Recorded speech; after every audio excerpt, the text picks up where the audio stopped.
Everyone, my name is Riya Tyagi and आज की इस वीडियो में हम capacitance of a parallel plate capacitor with conducting slab पढ़ने वाले हैं। हमें देखो, जब भी कैपेसिटेंस निकालना होता है ना, तो हमें मतलब कैपेसिटर वाला फॉर्मूला यूज करेंगे एंड लास्ट में जाके सी की वैल्यू निकालनी होती है। आपको ये ध्यान रखना है।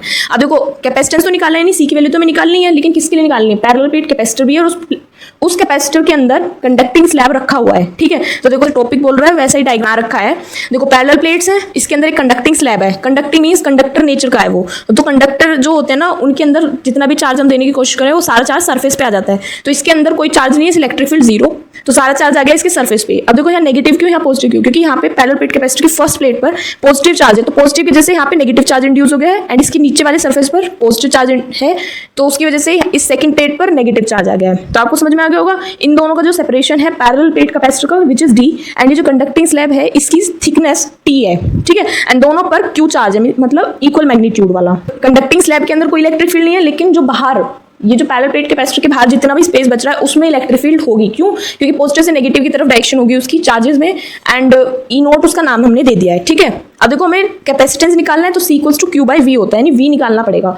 तो वी कैसे निकालते हैं? V equals to E D, तो ई हमें पहले देखना पड़ेगा। तो ई हमारे पास दो हैं, एक इस कंडक्टिंग के लिए, कंडक्टिंग स्लैब के अंदर, एक इसके बाहर।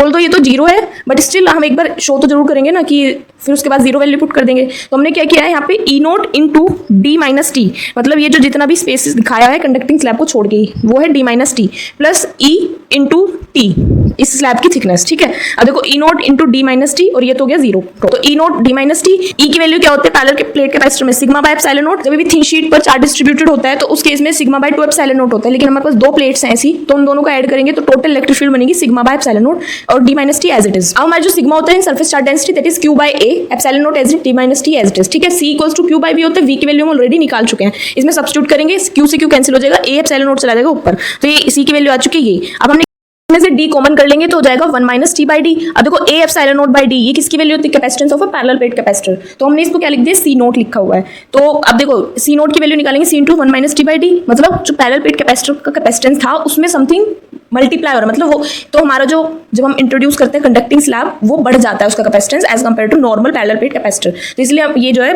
बढ़ा हुआ मिलेगा।